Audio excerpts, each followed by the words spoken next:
What is it do you like about Coke? I love the smell of it. It's raw. It's raw every goddamn year. Yes, Lord. CIRV'N RAW, goddamn it. Subscribe to CIRV'N IT RAW and let's keep it all the way funky, uncut, raw. CIRV'N IT RAW, just like my boy Gutter Kane. Yes, Lord. You done tapped in the CIRV'N IT RAW podcast. I'm your host, Gutter Kane, the Gutter Man. And today's special guest is a Houston-born music journalist, a historian, a DJ, producer, voice actor, and one of the most important storytellers preserving Southern hip-hop culture. From documenting the roots of Rap-A-Lot, DJSCREW, and Swishahouse to building one of the most respectful platforms in the South through the Donnie Houston Podcast. He's becoming a living archive for Houston music history. He's interviewed legends, educated the new generation. He's worked with icons like Slim Thug, Paul Wall, and Zero, Motor City Don. And he's even earned his own official day in the city, Houston, 1010, Donnie Houston Day.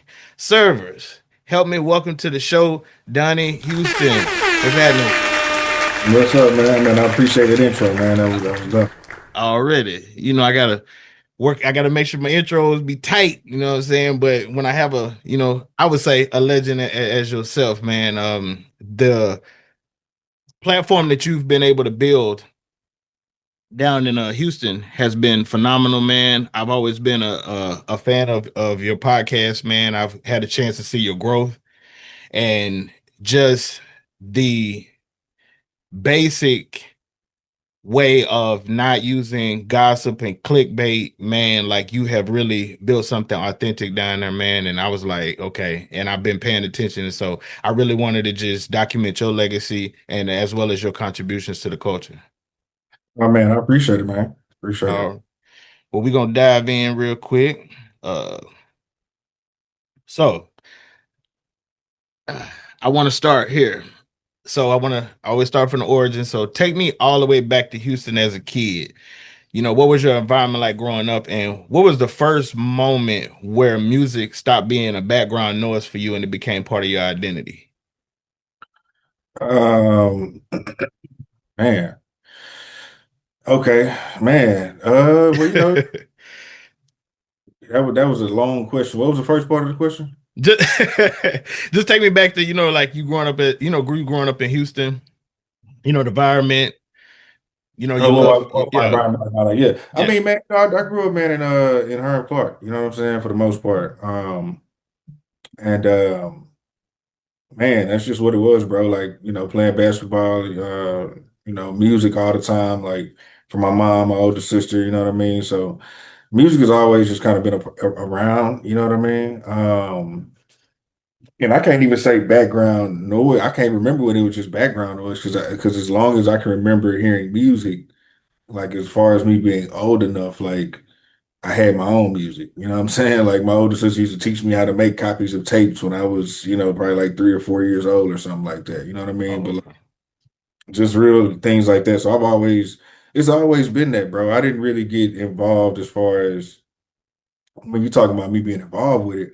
That's when we get to me getting turntables at 15 and getting into that whole thing with DJing. But yeah, bro, growing up, man, Herb Clark, man, it's like any other hood, you know what I'm saying? South side, just over there, bro, in the 90s, you know what I'm saying, when all that was going on and just seeing Houston in the 90s for real, you know what I'm saying?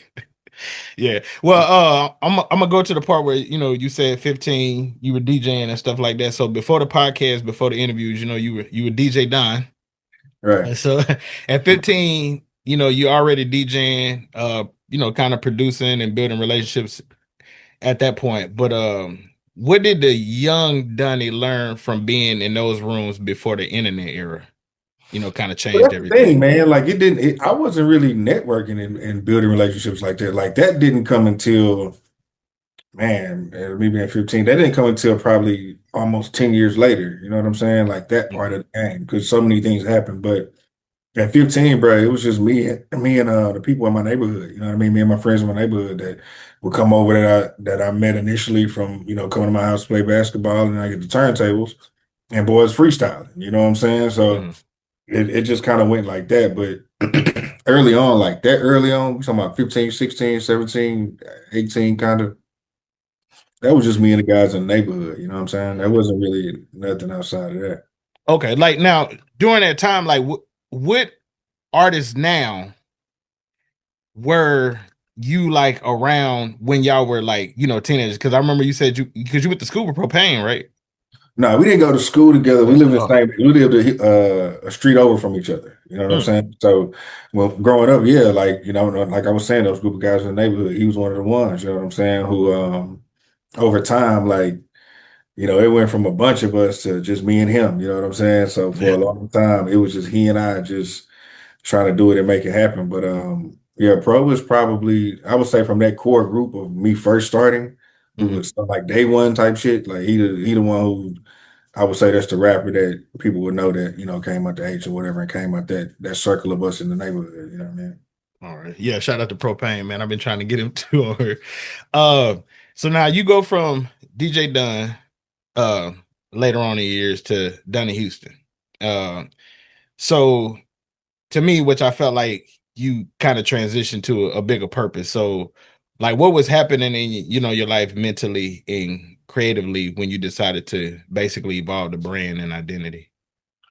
Man, what happened? What happened? So what was going on was, bro, DJ Don really wasn't a name I ever picked. You know what I mean? It was just like, you know, I go from we hooping, you know what I'm saying? I'm Donnie in the hood when we hooping. And then when I get the turntables, shout out my boy Mark Green, he just said DJ Don one day. And then everybody was DJ Don. It was DJ Don the phenomenon. And it was just, you know, boy, it was just a thing that it just kind of was just, it just turned into that. It wasn't necessarily a name I chose or whatever. And so as time goes on, like now we're moving into the internet era. You know what I'm saying? And you know, it's about visibility. You know what I'm saying? Like, and the name DJ Don at that time, you know, all you really got for the most part is DJ Don Cannon for like so many pages on Google. You know what I'm saying? Three votes, DJ Don Cannon, DJ Don Cannon, DJ Don. So I wasn't visible. You know what I mean? That was number one. Well, number two, because number one was I didn't pick the name. Number two was I wasn't visible. Number three, one day I'm chilling and my boy sends me a text and he's like, man, with a real DJ Don stand up, just on some funny shit. And it's a picture of this dude DJing in fucking Home Depot. And he got this cardboard sign and his name was DJ Don. The shit said DJ. I'm like, nah, I can't ever let anybody think I'm the nigga in Home Depot with this, you know what I'm saying, with the cardboard sign. DJing. This is just too many red flags. On top of beyond all of that, I had aspirations of doing other things beyond DJing. And so like now it's cool to do one thing and everybody knows you do multiple things. But like back then, you know, you might get put in a box, you know what I'm saying? If you trying to go out for some acting and you like, yeah, well, I'm DJ Don, you know what I'm saying? Or whatever. And so I just, you know, I just wanted something different, bro. And it was a few things because also you talking about mentally at that time too. Yeah. I wanted to move. Like I was looking at like New York, like this is blah era, so like New York is heavy, rap radar is happening. I'm thinking like, man, if I can get down, like Ellie Wilson at that time, he knew who I was, but we didn't know each other. You know what I'm saying? But I knew he knew who I was, so I was like, if I get to New York and just kind of rub shoulders with him, or like this is when the Breakfast Club is just starting, and like all these things are happening in New York. I'm just kind of looking at it like, man, you know, if I go somewhere else, I still always want to represent the city. You know what I'm saying? So. Just killed a whole bunch of birds in one stone, bro. With coming up with Donnie Houston, you know what I'm saying? And then I felt like it had like a little flair to it, you know what I'm saying? I was like, oh, Donnie Houston, that sounds like something, you know what I'm saying? DJ Don, I used to say that shit sound like a dry sandwich, you know what I'm saying? Now, what made you decide to not move? Man, I got in trouble, man. I went to jail like a motherfucker, man. Not on nothing serious, but I ended up having to be on probation, you know what I'm saying? But what happened within that time was we started building so many other things because me and Pro still working, you know what I'm saying? But it was we trying to figure it out, you know what I mean? But within that time, we figured it out. And then that's when we started working on the Ride and Slab project, and that did what it did for Houston at the time on like the underground mixtape scene or whatever. And that's when, you know, then we started, you know, going on the road with Slim and yada yada yada and whatever and whatever. But like all that happened because I ended up getting in trouble, you know what I'm saying? So Gotcha. Okay.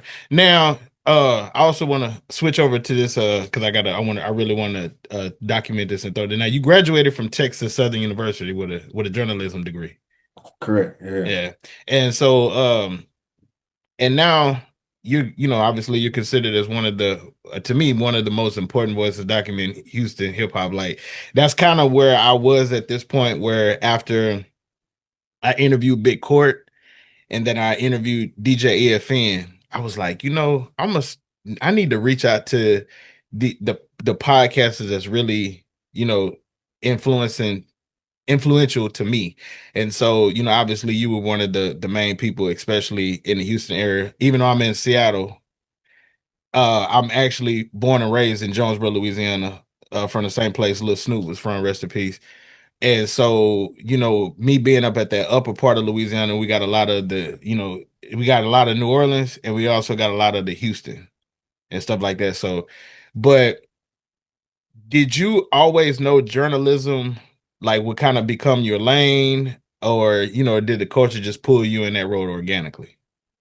Man, you know what's crazy is that, man, God is a trip, bro, because he had ordered my steps, fam, like this whole time. And I'm just starting to realize it. You know what I mean? Looking back, even as recent as yesterday, I was going through some old files and I came across this is like they had this thing called Frontline and like this new Houston movement. That was like with me and Pro and DeLorean and like Dante Higgins and Dope Easy, all these people, you know what I'm saying? This is when you start to get this whole rush of artists around this time. Was that the video you just posted on Instagram? Yes. Yeah. So that was the very first.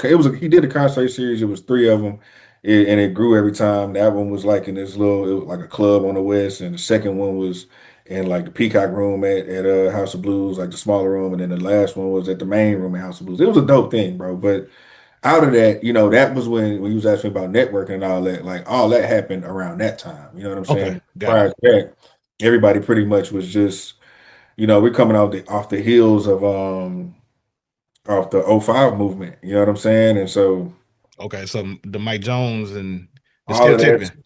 all of that's faded out, and now Houston is just in this place to where you got a couple people dropping records, you know what I'm saying? A couple things going on, but like it's not like that was like the last movement, you know what I'm saying? So this thing comes along in 2010, and that's when everybody who was, honing their crafts, you know what I'm saying?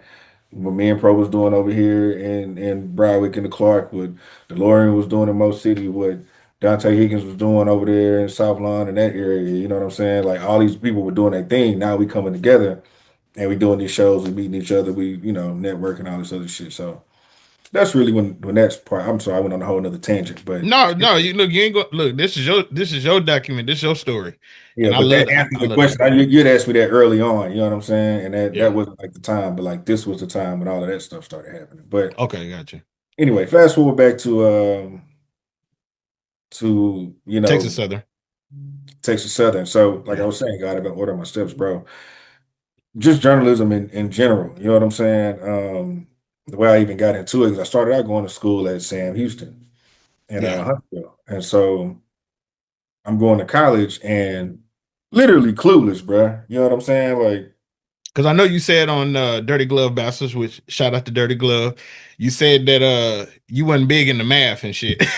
Yeah, bro. Like I go to college literally like I saw my older sister do it. You know what I'm saying? That's what you're supposed to do. Like when I graduated high school, man, like I ain't really know what to do with. So except you go to college. So when I get there, it's like, all right, well now you got to pick a major. Well, I'm like, well, shit, I don't even know where to start. You know what I'm saying? So it came down to like, okay, well, my boy is telling me that he's because I actually went to Sam Houston actually because that was my boy growing up. I was kind of following behind him. Okay. His dad worked at Channel 13. He had wanted to be like his dad, so he's telling me he's going to go major in this thing called radio and television. I'm like, what's that? He's like, man, well, it's this, and that, TV and this and whatever, whatever.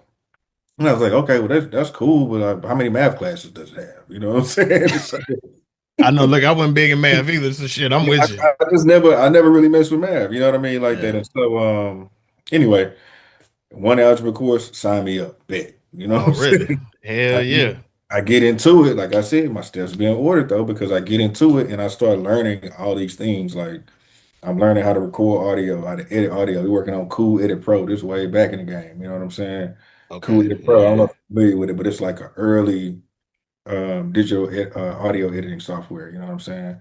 But we learning Cool Edit Pro, which ended up being some of the first like studio stuff I started kind of messing around with. You know what I'm saying? Because you could literally literally it's like Pro Tools, bro, but like a dumbed down version. You know what I'm Got you. saying? Yeah. And like the easiest way to explain it. So we're doing that at the same time. I'm taking photography courses, and I'm like, man, I ain't know I like taking pictures. You know what I'm saying? But it's like I'm taking shit. I'm like, oh man, I kind of got cool. I like this. Okay, now we taking video courses. I'm like, oh man, this is cool. Then I ended up getting like a little radio station, a little midnight show. You know what I'm saying? I'm like, man, it's dope. I never even really thought I would even like something like this. And so, What kind of music you played on the radio? man, what was it? It was all programmed, bro. So it wasn't. I wasn't jamming. You know what Oh, I'm okay. I got saying? it. He said, "Oh, it's I jam." wasn't jamming, dog. It was whatever they had, lined up, man. And so, it was just you go in there and you just operate the whole system, though. You know what I'm saying? Okay. Okay. I thought at first I kind of thought it was something that you kind of was able to like make your own. Nah, I think one night I went Renegade and I brought my turntables there. You know what I'm saying? And I hooked them up. But Okay. All for the right. most part, everything was programmed. But anyway. Now, was there anything like in the traditional journalism, like what's something that they don't teach you that you had to learn yourself? Nothing really. I mean, well, it depends on what you're talking about because really nothing. The biggest thing for me is because I'm doing hip hop, I'm doing kind of street culture, kind of whatever, you know what I'm saying? So it's like Okay. you got to kind of know how to communicate and operate within that space. You know what I'm saying? Like, Yeah. so you got to have like I don't want to say street smarts or whatever, but you got to kind of have like that level of whatever. Like, can anybody teach you that? You know what I'm saying? But Okay.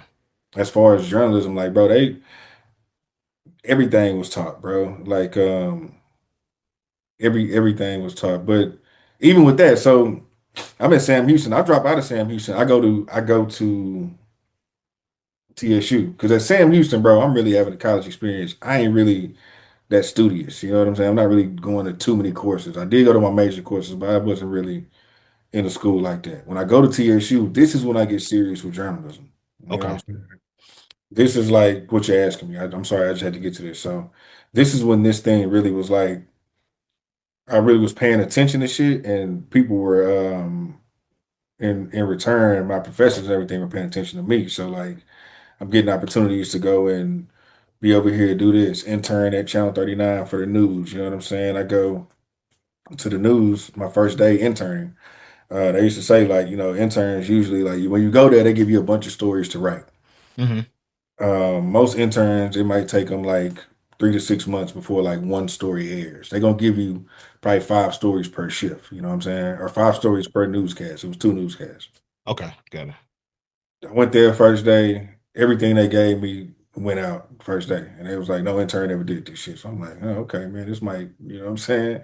This might be cool. Okay. So you had a natural knack for it at that point. And I ain't even know it though. You know what I'm saying? It's like I'm telling you, bro, I'm not really like a math dude, but like I've always excelled in like English and you know what I'm saying? I know I've always excelled in like language related things, you know what I'm saying? Okay. And so I guess so, but I ain't know that shit. So now you talking about what did I learn? When I get to TSU, they teaching me everything, bro. The biggest thing is just like the code of ethics in journalism, you know what I'm saying? Which is why I'm really big on being like I'm not looking for viral moments. I'm not doing no goofy shit. You know what I'm saying? Certain things just because it's like I know fucking better. You know what I'm saying? Like No, no, I commend you for that because I've seen a lot of people haven't seen. I've even seen. I know you had a situation before. I can't remember the situation completely, but I know you were able to like contact both individuals and like sit down and like clear the air a little bit or clear the air. And so just the way you handled that situation alone was enough for me to kind of know the direction that you were taught.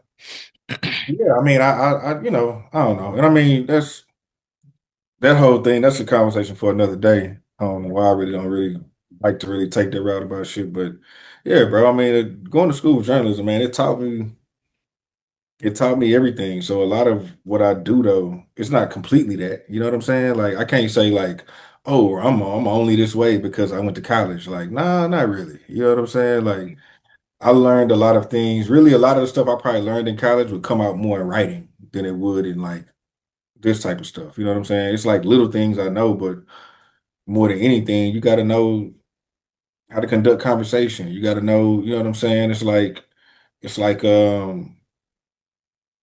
used to tell us in school. Did you go to college? Because I don't No, I want did not. I should have. to. Okay, ain't no big. It's no big deal because to be completely honest, I had a degree in for maybe 10 or 15 years before I used anything, bro. I graduated college. I couldn't get a job, but what was happening was my phone started ringing to DJ in clubs. So, bro, I never even. This is the first time I put anything that I learned to use, and the Oh shit. shit. Okay. Yeah. So it ain't even like that. Like college it is what it is. You know what I'm saying? I really only finished because I started, and I didn't want to quit and not go back. You know what I mean? Ooh, message. Yeah. So, Okay. but anyway, turn around. Yeah, yeah, bro. A lot of people try to put that on me, like, oh man, he's the journalist. He went to college and this and that. And it's like, I mean, I did, you know what I'm saying? But like most of this is like, oh, that was the point I was making. So when I was in college, bro, they used to tell us if you want to be a great writer, be a great reader. You know what I'm saying? So you got to read great things if you want to be a great writer. Like the better things that you read, the better writer you'll be, basically. You know what I'm saying? And so Okay. I apply that to everything. It's like with DJing, I go listen. Sometimes if I feel like I'm in a place where I might need to tighten up, I'll go find the best DJs and you know what I mean, just listen to them and study the greats is what I call it. You know what I'm saying? Like that's that. And so, bro, I've studied so many people that knowingly and unknowingly. You know what I'm saying? My whole life, even as a kid watching Arsenio Hall, I'm studying them, not knowing I'm studying them. You know what I'm saying? But like I'm paying attention to certain things that just stuck with me. You know what I mean? Unbeknownst to me that I'm finding out now and shit. You know what I'm saying? Yeah. So it's like that's the biggest thing. Like the school part, yeah, bro, it's cool, but it doesn't play that big of a role. You know what I Okay. mean? It plays a certain role in certain thing. It plays an important role, but it doesn't play necessarily the biggest role. Gotcha. Gotcha. Mhm. Well, speaking of studying the greats, I gotta ask you this, not just as a fan, but for the culture. What are your top 5 artists that shaped you? Top five artists. Yeah. Musical artist. Yes. Man. Since we in that season, I'm gonna start with Michael Jackson, man. You know what I'm Okay. saying? Already. I'm gonna start with Mike. That's definitely great. On the cool though, I mean, we sticking to just hip hop though. If you talking about shaping me for real, Yeah. Pac, Too Short, Snoop, Face, um, Got one more. Hove. I'm gonna go Hove, Hove. Jay-Z, Okay. Now, out of those 5, who influenced you the most as a thinker? Like not just musically, but how you moving through your life. Jay-Z. Jay-Z. It's a Jay-Z lyric for every situation in life. Okay. It's a Jay-Z lyric for every situation in life, bro. Like, yeah. What's your favorite album from him? The Blueprint The probably. blue, yeah.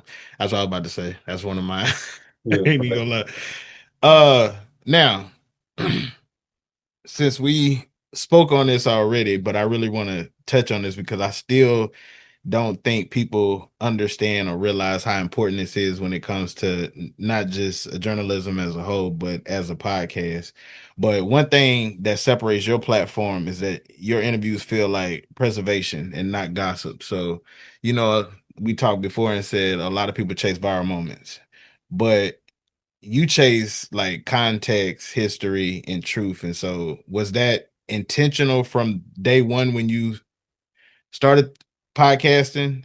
Like this is the route I'm gonna go, regardless of Man, crime don't pay. message. Crime don't pay, bro. And this is what I mean by that. I be saying that shit a lot of times. I be seeing these young niggas crashing out, you know what I'm saying? Niggas still doing dumb shit like you gonna get away with it. Like crime don't pay. But in this instance, crime doesn't pay in the sense of what I'm saying is this. When I first started, bro, it really wasn't about music. You know what I'm saying? It really was. It wasn't just me. It was me and my friends. It was called What They Talking About. It wasn't even called That's a podcast. You know what I'm saying? yep.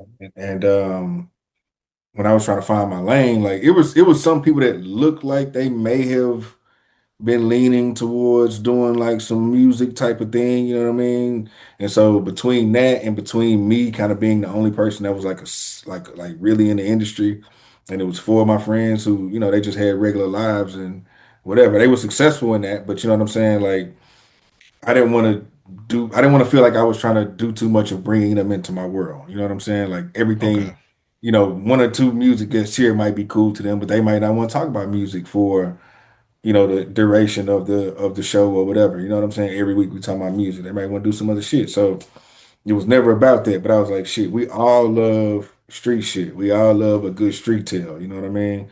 We Yeah. all love a good dope story. You know what I'm saying? Like we love the paid in fools. We love, you know what I'm saying, blow. We love these stories. You know what I'm saying? So my whole thing at that time was like everybody, like we know all these people I just named. We know Freeway Ricky Ross, all these people were in different places, like West Coast, East Coast, over here, over there. But so much dope was being sold in Texas. It's like, bro, how are these stories never been documented? You know what I'm saying? And Mhm. so I go on to a quest to be like, man, that's what I'm gonna do. I'm gonna tell the story of like the street cats, like on the serious level. You know what I'm saying, in Houston, and how that kind of played an effect in certain things and whatever. So do an interview with Johnny Binder, who shout out Johnny Binder, man, super Yep. OG. You know what I mean? Super OG. Nobody's interviewed him like this at the time. You know what I'm saying? I'm like, man, I'm gonna get OG to come in. We do it at the time. This is early podcasting. I'm not thinking nothing of it. I'm sure he's not thinking much of it either, as far as like how far certain shit might go. You know what I'm saying? And Yeah. so I'm not, and I'm new. It's a bunch of shit. So anyway, he has said some things that weren't too much in the favor of Jay Prince. You know what I'm saying? Yeah, I And, know. and man, my phone rang one day. It's 1 o'clock in the morning. You know what I'm saying? Damn near, and it's Jay Prince, and he got, he want to talk about this interview. You know what I You're like, mean? I'm oh not even. yeah. Yeah, what's up, homie? Yeah, man, for real. You know what I'm saying? And so. But he was cool though. He wasn't tripping with me, you know what I mean? But Nothing. it was a very real thing. And he came, we had great conversation and whatever and whatever. But like when I'm saying crime don't pay, it was like that wasn't even me intentionally trying to be in a situation where it might be, in some controversy or may, upset people or whatever. You know what I mean? I just fell into that shit and saw early on. Like, nigga, it ain't it's not fucking like, do I want to every time something happens, you know what I'm saying? Because you're dealing with street shit. Yeah. Do I want to approach it in a way, now that I know, like, you never know who the fuck is listening, pretty much. You know what I'm saying? Do I want to approach this shit in a way every time to where I may be in situations where I got people calling my phone all the time, you know what I'm saying? Or Mhm. whatever. Just like crime don't pay, bro. You know what I'm saying? Like it's not for me, it's not worth it. And there's a much better way to tell the story and get the information. You know what I'm saying? Like I think I think if you build on that idea, you know Mhm. what I'm saying? Like you got to really stick to that, and that's a very that's not a long term thing. Like that stuff like that, it never goes long. You know what I'm saying? Like Charleston White might be the person we done seen go the longest with just being wild, but at the same Hell time, yeah. he sprinkles a lot of shit in there that make a whole lot of sense too. You know what I mean? So he's kind of like a balance and just that, you know, that one off that, that can Yeah. get away with that and kind of make it work in his favor. But yeah, I just learned, bro. And then again, bro, I know better. And beyond that, I ain't no messy nigga. You know what I'm saying? Already. I'm not either. Just, more than Uh, anything, like when you see me talking to people, bro, this is how I would be talking to them if we was on the phone, if we was just somewhere where it ain't no cameras, you know what I'm saying? Like, yeah. this is how we would be talking. And so that's the thing. It's like even if you do know certain things that could draw out certain shit, like if I really want to do that, bro, I could have had the most viral podcast years ago. You know what I'm saying? but Yeah. but for me, it's like, man, crime don't pay, bro. You know what I'm saying? Like, Do you ever feel like okay, do you ever feel the pressure like to become more controversial just to compete? The pressure, no. What I can tell you is like, you just got to recognize the climate and figure out how you engage in that or don't engage. You know what I'm saying? Oh, okay.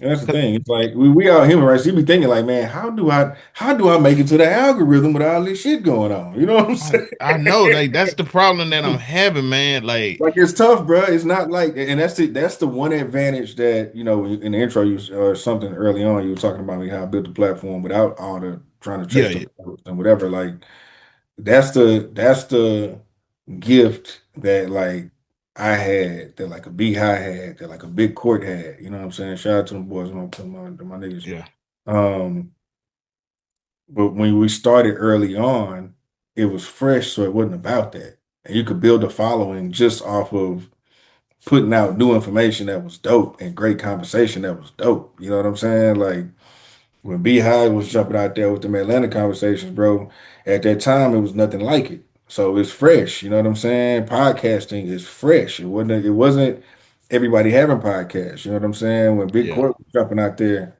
with a lot of the no limit and a lot of just stories he was telling, man, like it was fresh. You know what I'm saying? When I was jumping out there with this Houston shit, it was fresh. So it was just like the idea that we got people in the screwed up clique talking. We can hear these guys tell these behind the scenes stories. We can see these guys and see what they look like a lot of times for the first time for a lot of people, you know what I'm saying? Or these guys from Swishahouse or Rap A Lot, or we can hear the backstory behind this album, or we can debunk this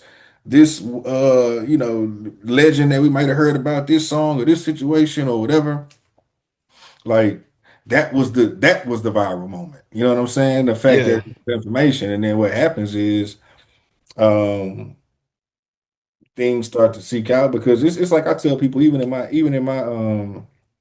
podcast, bro, like I've had a few, not a whole bunch, but I've had a few situations that were a little controversial, not intentionally, but it's just like I tell people, people always say, man, you got like the Houston History channel, this and that, whatever, whatever.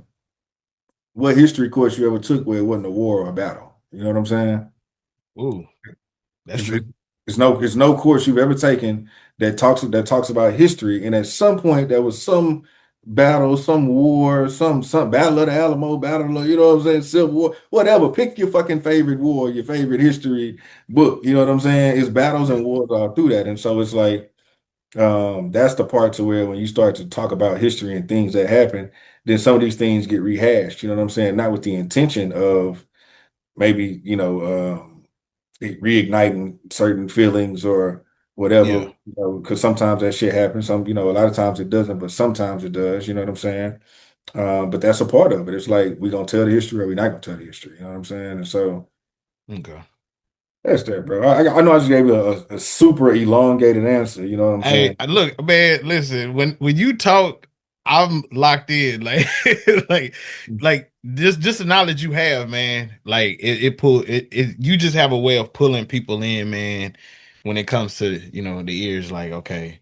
Because I can just learn so much from you as far as like just delivery, knowledge, the integrity. Like I could just name shit off the top that I've just seen you do, and so I'm glad you actually brought up what they're talking about, because I know a lot of people know the Donnie Houston podcast now, but I know the earlier era, of what they're talking about helped lay that foundation. But like looking back, what did that platform teach you about your voice and your audience? Because I noticed that it was what they talking about for like, I want to say like not after the Jay Prince. I think you had like another episode or like a couple of more episodes or something like that. I saw, and then it went to just the Donnie Houston. So I'm like, where did the split happen? I know I think you kind of spoke on it where you was like you didn't want to bring like what you were doing on and putting it on top Yeah, of. yeah. So Yeah. what was happening? I honestly never wanted to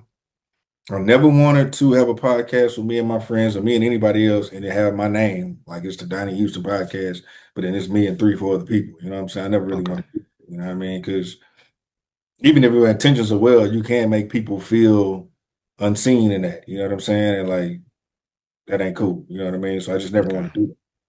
Then it got to a point to where it was like I was so passionate, bro, about the podcasting game at that time so early on and wanting this shit to work so bad to where I was like, it was damn near like a desperation thing. You know what I'm saying? It was like I had Peaceful out at the time. You know what I'm saying? I'm like, man, maybe if somebody just recognizes the name Donnie Houston, you know what I'm saying? Maybe they'll click on this shit. You know what I'm saying? Because it's like nobody we doing this shit and it's funny. I think we doing great content. We got some interviews here and there, like, but nobody's really paying attention. You know what I'm saying? And so it was more of that type of thing. And then um, yeah, went on and whatever. So yeah. Okay.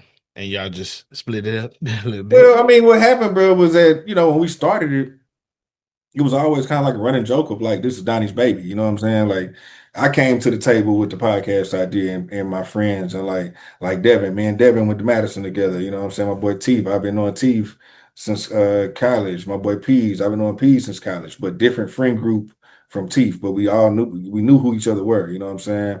Okay. Teef and Devin, they ended up knowing who each other were, without me. My boy Lean, my partner from Sam, another friend group. Who was that? I think that was it. Teef, Devin, P. Yeah. So anyway, when we came together, it was like me bringing my friends together. I thought we had a good mix and this and that, but at the same time, man, these boys got families. You know what I'm saying? These boys got like 9 to 5 careers, like real jobs. You know what I'm saying? Great paying jobs and shit at that. You know what I mean? Like all these things going on. And so it's like shit, over time, you might not be able to commit to it. You know what I'm saying? Hey, bro, it's a long day at the J, man. Shit, I might not be, I can't make it today. Oh, yeah. Whatever, whatever. And it's like on one hand, you definitely understand that, but at the same time, it's like if I keep on putting myself in that position to where it's dependent upon that, you know what I'm saying? If it's dependent upon others, then it's just that's what it's gonna be. You know what I'm saying? And if this shit fall by the wayside, I can't be mad because I let it. You know what I mean? And for me, I just like Okay. I'm just so passionate about it where it's just like, okay, well shit, boys can't make it. All right, fuck it. Shit, I got the equipment, you know what I'm saying? Let me just start calling boys I know from music. Cause like I said, I was a real DJ and producer, you know what I'm saying? So it's like I didn't know as many people as I knew by the time I started getting into it, but I knew enough people to get started. And what we were talking about was Houston. You know what I'm saying? Like Okay. that's when the Houston thing really got serious. Like it wasn't really like that from the jump. It was just like it evolved into that. And then at the same time, too, by the time we got to that stage and that phase, whatever was going on that I felt like may have potentially gone in directions of like being like the Houston podcast or whatever, they weren't around anymore. You know what I'm saying? So I was like, okay, cool. You know what I mean? Because I'm very big on like, and I don't know if that's pride or what the fuck. You know what I'm saying? Maybe it's me being a real creative, but like, if somebody was already doing the Donnie Houston podcast, theoretically speaking, like they doing deep dives into Houston and shit, I wouldn't have fucked with it. You know what I mean? I would have tried to do something else just because I don't know, bro. I'm a real hip hop dude. I'm that biting shit. You know what I'm saying? Like I'm with you. that's like a real thing. So I wouldn't even. Are I you wouldn't sitting even up? done it. Are you sitting on a? Are you happen to be sitting on a Pimp C interview before he passed? No, I never got a chance to meet Pimp C. Fuck. Yeah, nah. I wish, man, I would not be sitting on a Pimp C interview, man. I'm sitting on a couple, but it's not no Pimp C's though. Okay. Yeah. I only brought that up because they've been begging Angie Martinez to drop the interview. Tupac. Yeah, the Yeah. Tupac one, and I understand why she doesn't want to do that. But yeah, I was just like, I wonder if he got a chance to interview Pimp before he passed, and he just sitting on that. Yeah, no, by the time, like so when Pimp C, I mean, when they were out before he went to jail, I was still in high school. You know what I'm saying? By the time he gets out, And I'm what 07? when he gets out, yeah, like 06, 07, by that 07. time, I had been dropped out of college. I wasn't thinking about doing no interviewing, bro. I was doing some other shit. So Oh, okay, gotcha. Well, you've interviewed so many other, Houston legends connected to the movement, like Rap a Lot, DJSCREW era, and Swishahouse. What's one Houston hip hop story you think the world still doesn't fully understand correctly? Man, about my cousin 3-2. Like I don't. It's still so many people don't know that. I mean, and I say this because he influenced arguably, and I don't even know if it's arguably, but the most famous rapper in the world. You know what Snoop. I'm saying? Like nobody who the fuck is more famous than Snoop? Snoop has found a way to evolve his brand into like this just global welcomed in every household, you know what I'm saying? Like thinking I'm talking like that because I remember when, Snoop would get arrested for weed and the murder case and all this shit. Like it's just been amazing the way he's been able to evolve Yeah. and grow and all that. But he's the most famous rapper in the world, the most recognizable rapper in the world. And 3-2, somebody from Houston, they just happened to be my cousin, you know what I'm saying? But 3-2 from Yeah. Houston, a lot of the things when he came out, the really those, the D's nuts, the we don't love them hoes, you know what I'm saying? All that stuff that was a lot of the makeup of Snoop's early DNA, you know what I mean? That came from him. You know what I'm saying? Yeah. I remember Snoop did I know I can't remember what it was, but I know he was on stage and he said that a lot of that stuff he got from 3-2. He said it on But stage somewhere? I want to say, yeah. I want to say I want to say he said that he got a lot of He said, I remember when he passed, he put up a Instagram post and he was like, RP Lord 3-2. And he was like, he the one who told me we don't let them hoes back in 91 or some shit like that. That's the only time I ever seen him acknowledge. I'm only asking that because it's like, whatever you talking about, I'm going to go try to find it. You know what I mean? Okay, I'm gonna see if I can find it, and if because I want to say he did say it, but don't quote me on it. But I'm gonna see if I can find it. I'll send it to you because I know you're working on the documentary right now. Yeah. And so, and yeah, and like I said, man, long live 3-2, man. I was a big fan of 3-2. Do you prefer convicts or black monks? Because that's Secrets of the Hidden Temple is a That's a great question, but I'm gonna go Black Monks. Yeah. Black monks. Yeah, that man, my brother put me on. That was like one of the first things I heard from 3-2's contribution, like as a whole. But yeah, my brother had that CD, man, Secrets of the Hidden Temple, man, and that's actually one of them albums I just feel like you could just play like all the way through. Like it's damn near a perfect album, man, too. Yeah. So But, now I want to switch gears because I really want to get into your community works, man. I definitely got to put this down. Now you've been honored by the city of Houston. You got 1010 recognized as Donnie Houston Day in Houston. And so when you received that recognition, man, did it hit you emotionally, or were you too focused in work to fully process it? I thought something like that would happen when I was a little older. You know what I'm saying? Like, but at the same time, it was like right on time because it's like, hey man, give me my flowers so I can smell them. You know what I'm saying? Like, Yeah. straight up and down. And so it was cool though, man. It was an honor to have my parents there. You know what I'm saying? Like, it was cool. You got any plans like how you gonna roll everything out?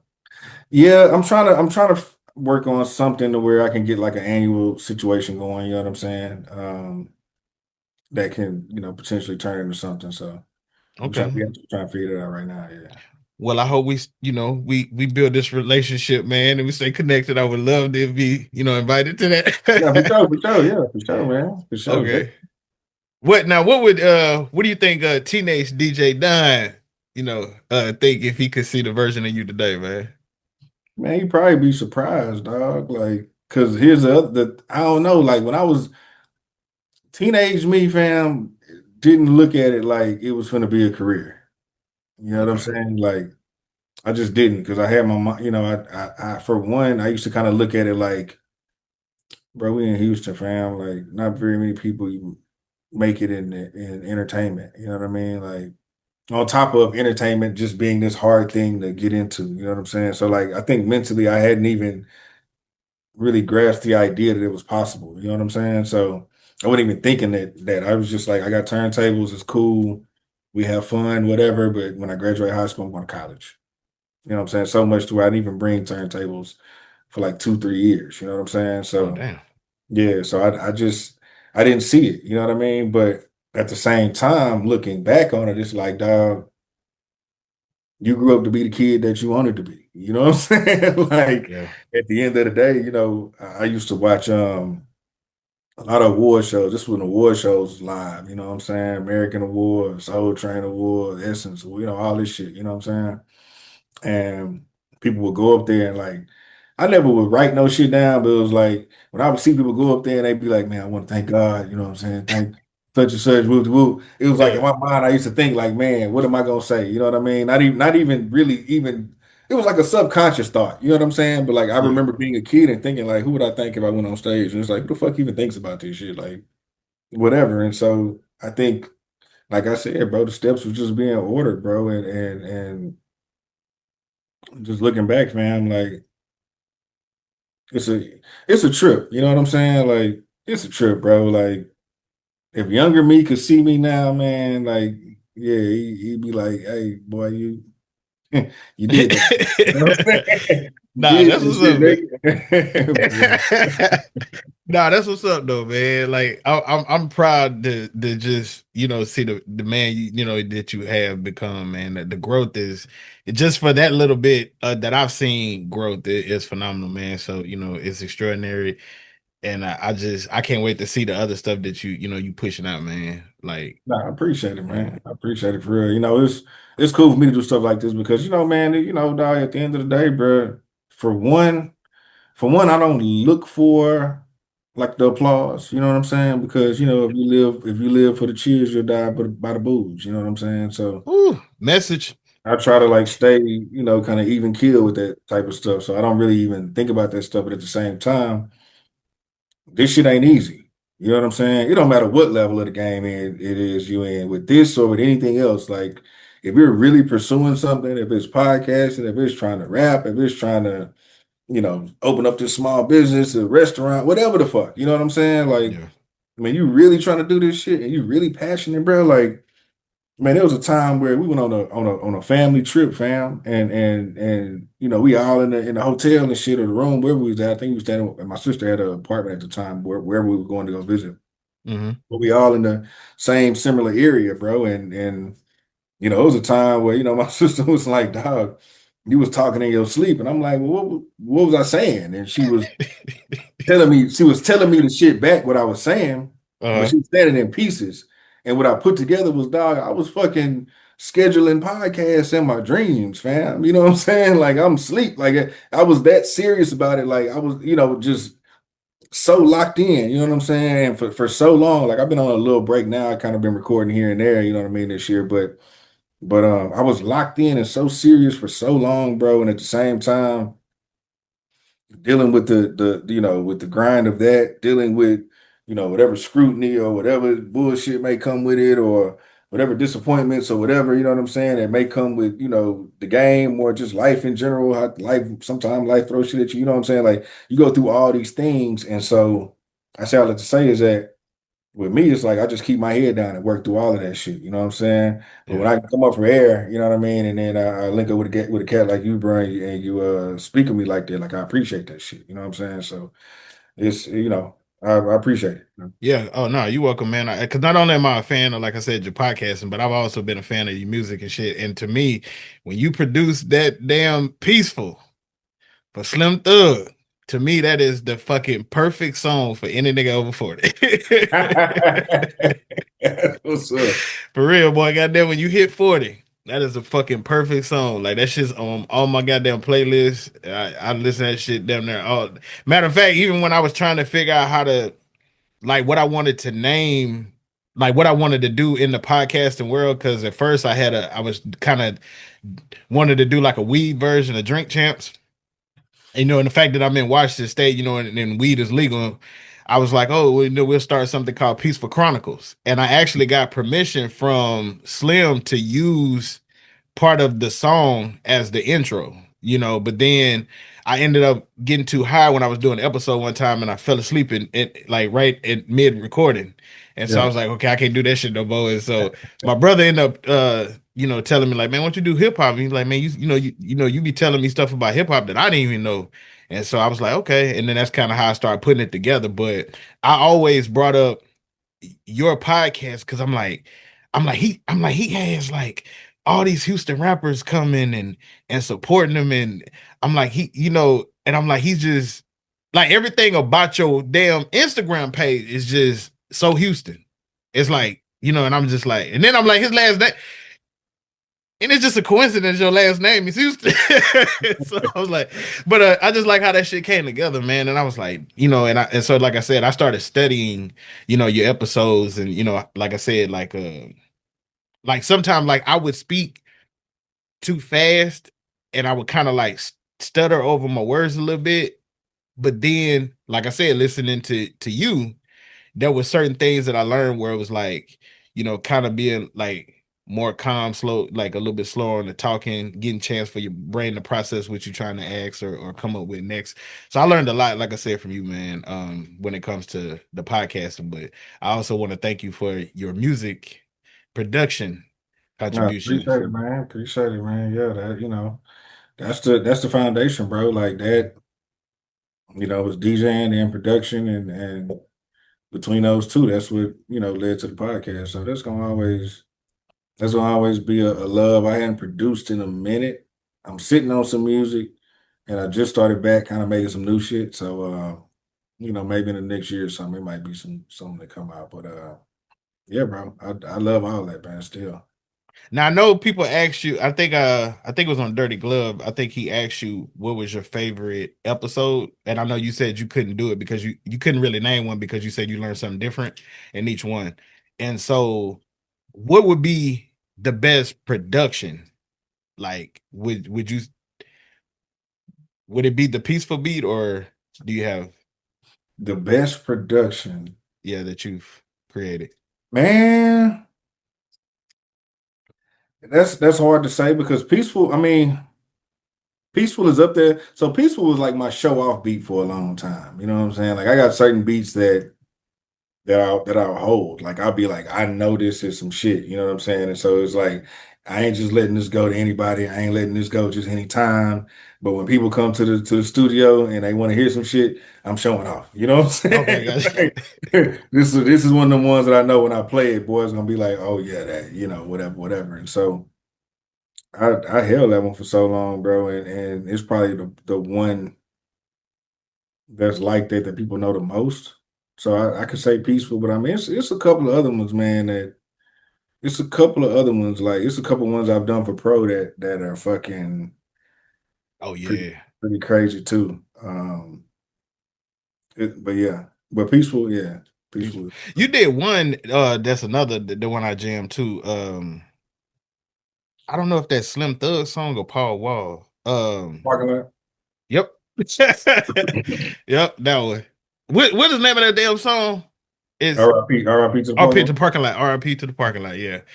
But yeah, that one's another one right there that I bumped too.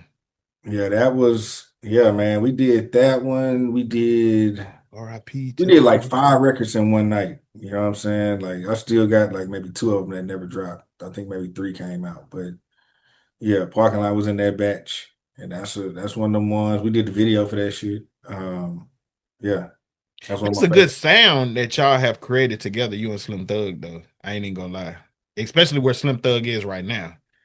Yeah, man, that's what people be saying, man. You know, I like I've always made soul beats, you know what I'm saying? And I guess, you know, shit when me and Slim hooked up, it you know, the shit just made sense sonically, you know what I'm saying? So, Oh yeah.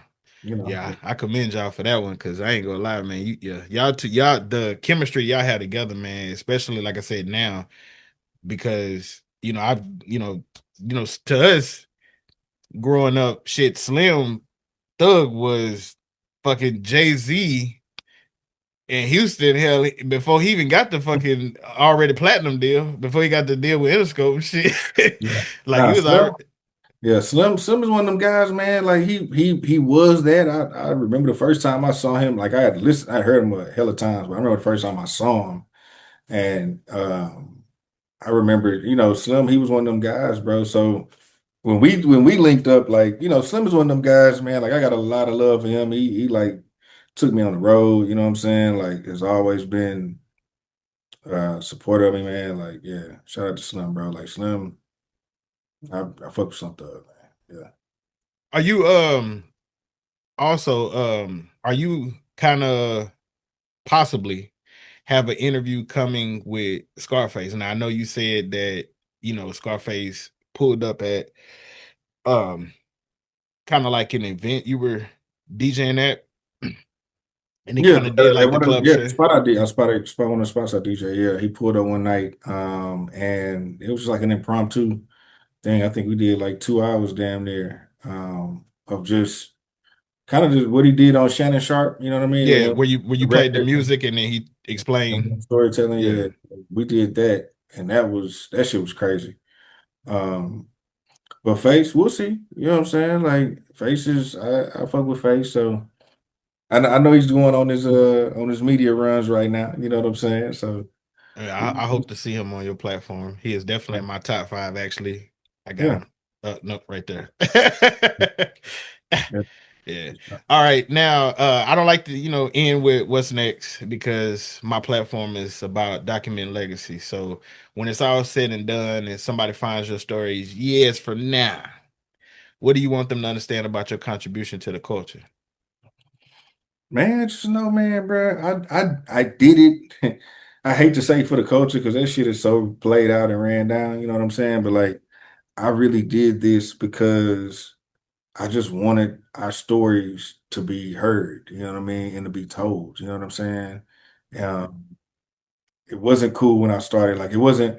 It wasn't like a thing of like you can get all this money of these podcast deals or you can whatever. Like, bro, I put that time in for free, fam. You know what I'm saying? I spent money on the equipment, you know what I mean? So I'm really, spending and not really making like that. You know what I mean? And I was doing it from a place of really just wanting to just tell our story, bro, the right way. You know what I'm saying? In a fair way and in the unbiased way. You know what I'm saying? And have it to where hey man, anybody can come here, bro. You SPC, you SUC, you Swishahouse, you rap a lot, you North Side, East Side, West Side, whatever, Suave House, it don't matter. Big time records, whatever. It happened in Houston. It was impactful. Yeah, we need that. We need that story to be told. You know what I'm saying? So Yes. know that. That boy. What do you hope Houston hip hop looks like 20 years from now? Just because of the work that you've put in. Honestly, man, like progressive, bro. Like I love, even though like like Travis Scott, Don Toliver, they super dope. Mhm. They from Houston for sure. But like you got that caliber of artists, and you got like what I call the homegrowns, the Kiki Slims, Big the guys, Tony. big Tonys. You know what I'm saying? The guys that we see like come up through the city and whatever. Mhm. But and that's more of a traditional Houston thing. You know what I'm saying? I think we should always have that.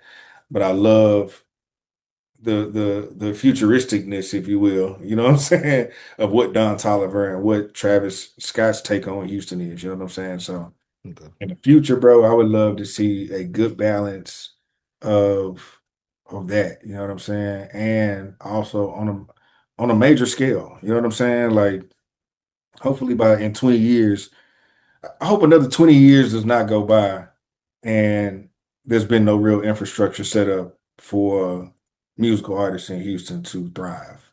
You know what I'm saying? Because that's been the thing is that like, bro, we hustle town for sure. We indie, you know what I mean? We whatever, you can get a whole bunch of money, not having to go too far, just selling your music. That's the history of our city, you know what I'm saying? All of our legends for the most part came up under that whole thing. And the bonus is yeah, you can be your own boss or you can make however much money on the low and whatever and live comfortable and be a millionaire and you know what I'm saying, not have to be on TV and all that shit. But at the same time, it's a ceiling in regards to how far things can happen. And so that's what made the Swishahouse situation so dope. You know what I'm saying? Yeah. Because they graduated from that traditional thing of what we had been doing to where now somebody bought into it, put it on the big stage, shit went global, whatever. You know what I'm saying? So in 20 years, I would hope that nobody has to come in to do that, that it's already here. You know what I'm saying? So that these artists that are making this music and investing their time and talents and whatever don't have to work as hard to get the same access and privilege to larger situations like they have in Atlanta, like they have on the West Coast, I have in New York. You know what I'm saying? Like You can walk outside your door and go walk to Atlantic Records. You can't do that here. You know what I'm saying? So, in 20 years, bro, I hope another 20 years does not go by. We don't have a structure set up in place to create a launch pad for our city, bro, and our artists. You know what I'm saying? Because we got a lot of dope people here doing a lot of dope things, and that have been doing a lot of dope things for years. And unfortunately, because of the lack of structural resources or record labels or whatever you want to call it, you know what I'm saying? Things just kind of, go as far as they can, and that's it. You know what I'm saying? So in 20 years, that's what I would like to see for Houston, bro. Okay.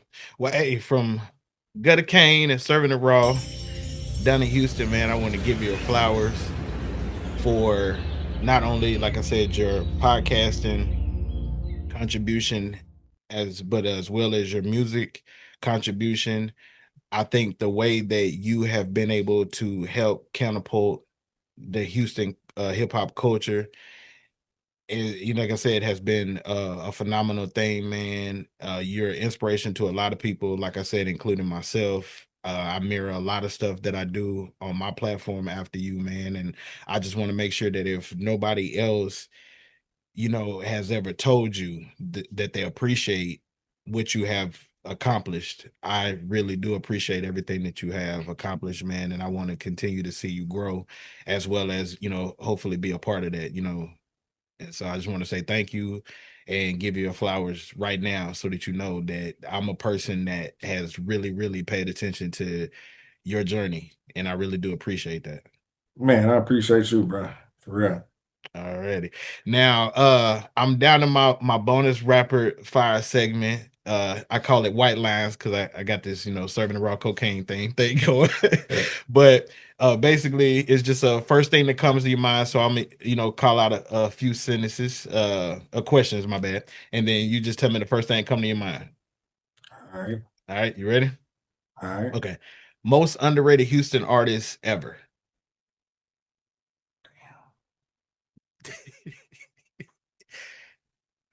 I'm gonna go 3-2. 3-2. Favorite Houston hip hop album all time. Ooh. Shit. God damn. I know this supposed to be fast too, boy. This God damn. We slow loud Megan. Untouchable. Scarface Untouchable. Okay. One interview that surprised you the most. Ooh. Cornell X. Okay. Oh yeah, shout out to Cornell. DJSCREW or Swishahouse era. Screw. A Houston slang term that outsiders would never fully understand. It go down. One artist you still want on the podcast. From anywhere? Yeah, anywhere. Snoop. Hardest thing about preserving culture.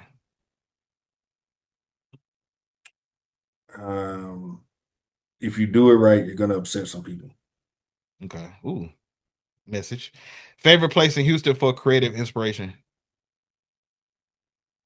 Favorite place for creative inspiration in Houston? Yeah. Probably my studio. Okay. A song that instantly reminds you of childhood.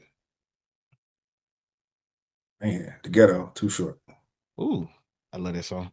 And last one. What's harder, building a platform or protecting your integrity while building it?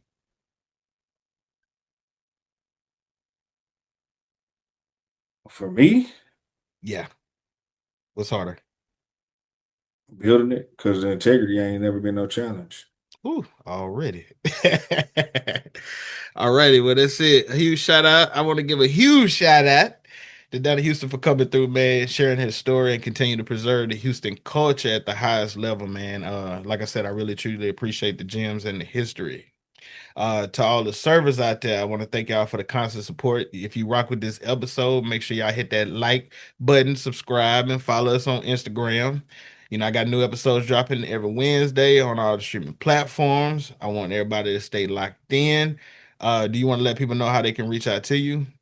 Man, yeah, for sure. First of all, subscribe to subscribe to Donnie Houston Podcast, man. YouTube, you know what I'm saying? Donnie Houston TV.